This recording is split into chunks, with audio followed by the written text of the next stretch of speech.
Should I start a startup?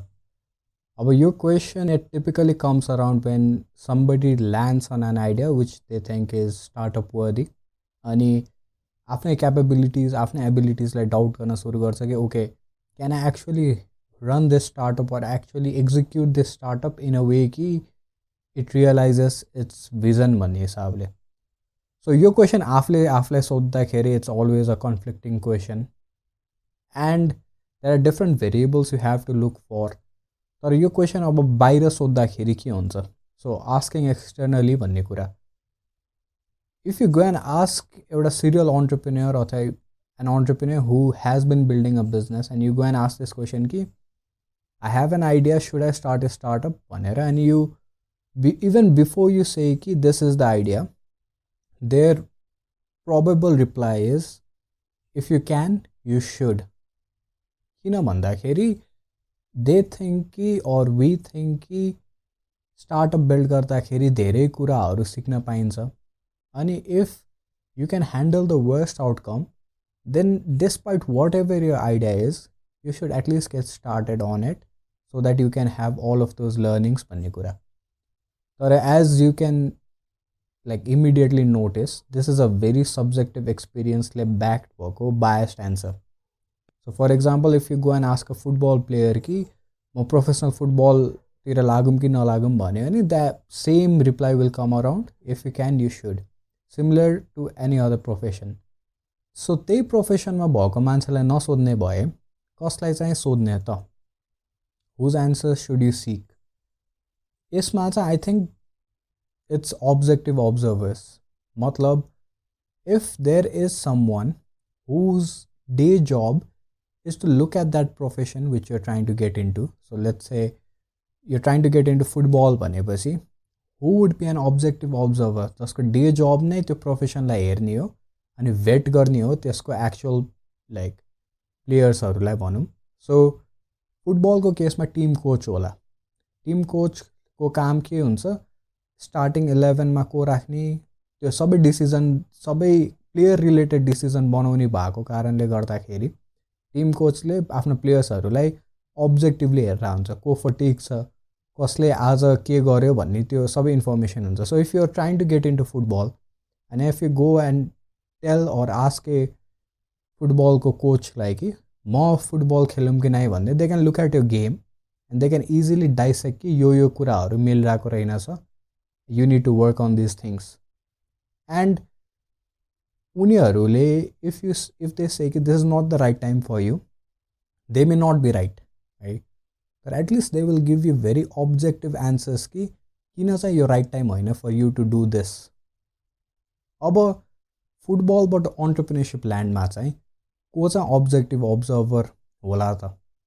I think it's people who pick entrepreneurs, मतलब investors. And since you are starting out, it should be early stage investors.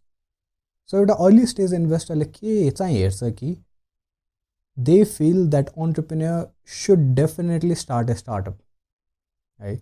Not that template reply of if you can, you should, but moreover एउटा objective metric को लाइनबाट चाहिँ के कुरा हेर्ला. So I've been working with pre-seed and seed stage companies नेपालमा, अनि I think there are certain indicators चाहिँ जसले गर्दाखेरि चाहिँ you should start a startup, at least त्यो एन्सर दिनलाई हेल्प गर्छ. And I have it written down in this article, so I'll just go over it. एउटा भनेको you've interacted with a set group of people for a prolonged amount of time such that you can easily list out their problems. अनि if you can do this, your first startup may as well be built around the same set of people like serve गर्ने आइडियाबाट. So if you know your market already, it's just a next step is प्रडक्टलाई introduce गरिदिनु पऱ्यो so that मार्केटले त्यो आफ्नो प्रब्लम्सहरू solve गर्ने value पाउँछ त्यो प्रडक्टबाट, है. सेकेन्ड डेफिनेट यसको लागि के होला भन्दा you have an idea that you cannot let go of. So कहिलेकाहीँ कस्तो हुन्छ भन्दा आफूलाई मात्रै एउटा चिज थाहा छ जस्तो फिल हुन्छ अनि यो चिज मैले गर्नै पर्छ भन्ने भित्र एउटा कलिङ आउँछ. त्यो बेलामा चाहिँ you should definitely go and pursue that calling. अब यहाँनिर remember there are other variables you need to look at a finances and such, तर पनि इफ त्यस्तो कलिङ छ भने that is a calling that you need to at least take action on. अनि कुनै कुनै बेला त्यस्तो आइडिया हुँदैन। सो फर इक्जाम्पल कसैले ट्रान्सपोर्टेसन सिस्टम नेपालको म्यानेज गर्छु भनेर आउला, अनि एउटा इन्भेस्टरले सोद्धाखेरि ओके सिन्डिकेटको प्रब्लम छ, यस्तो छ उस्तो छ भन्ने खालको एउटा टिपिकल क्वेरी अथवा एउटा टिपिकल क्वेसन रेज गऱ्यो भने त्यो फाउन्डरसँग त्यो इन्साइट छैन कि कसरी त्यसलाई नेभिगेट गरौँ भनेर, देन त्यो बेला it's okay to forget about the startup के। तर इफ यु ह्याभ कि एउटा इन्साइट कि ओके यसरी गर्दा नेभिगेट हुन्छ भनेर, अनि त्यहाँबाट आइडियाको बिलिफ आछ भने it becomes a lot easier to like build a startup हैन। Because this is your insight, you want to build something आफूले बुझेको कुरामा।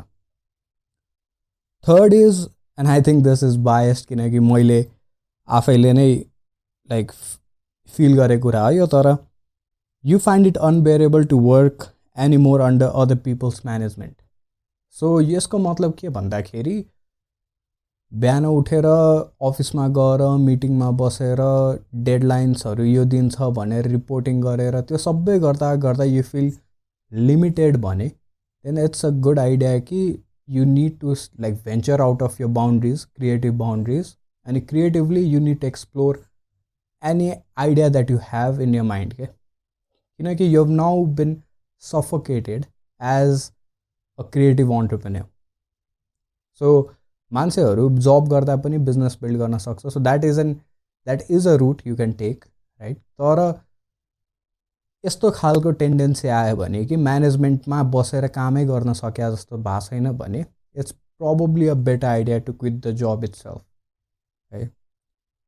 अर्को भने you come from a family history of entrepreneurship or you have a role model that is an entrepreneur by heart. So if you're like baba, mammu or hazurama, hazurba, so उहाँहरू entrepreneurshipमा हुनुहुन्छ भने like they provide you a perennial source of motivation कि लाग्यो भने कसरी चाहिँ लाग्ने भन्ने चिजको लागि like first of all they provide mindset and the perennial source of motivation in terms of उहाँहरूले दुःख गरेर आइसक्नु भयो, यो मेरो दुःख गर्ने बेला हो भन्ने खालको फिलिङ काहीँ न काहीँ आउँछ क्या। अब आफ्नो रुट्स होइन, अब बाहिरको हिरोज भनेको चाहिँ for example if you look up to someone, if you think कि I want to be like that person, I want to know what that person knows, then you have an attraction or you have a pull कि okay अब अन्टरप्रेन्योरसिप ल्यान्डमा छिर्न is probably the right stage for you, because सुन्ने मात्रै होइन त्यो experience चाहिँ लिनु पनि पर्यो नि त।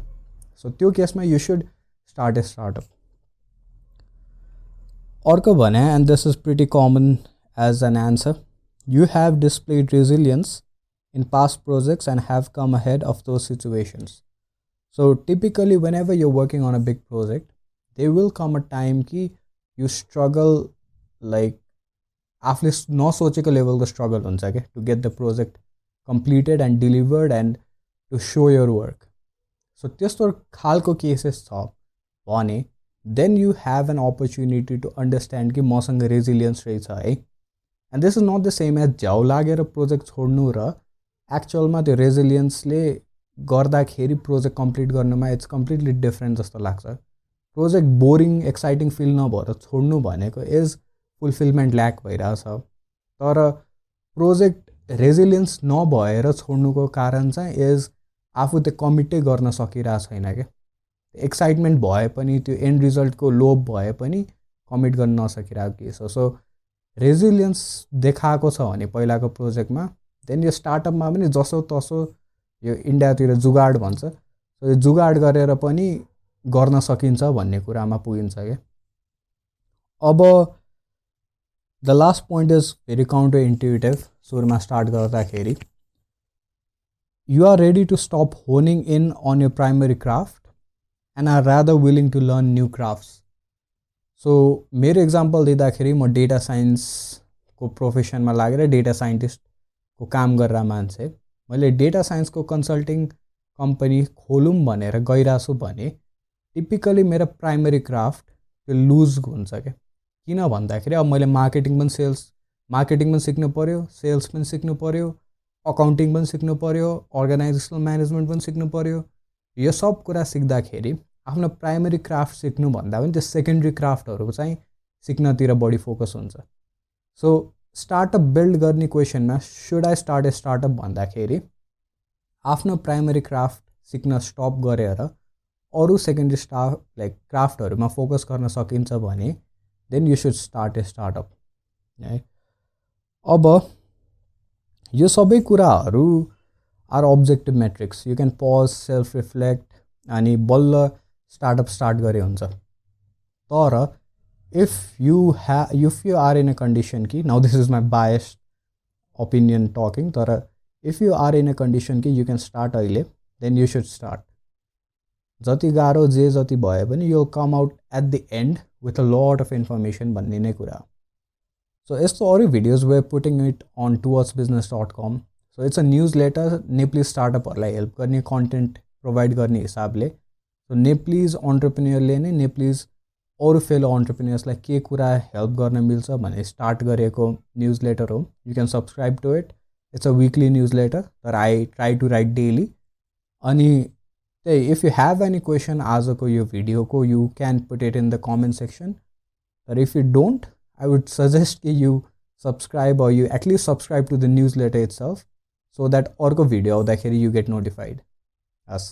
Thank you for giving your time. I hope this video was helpful.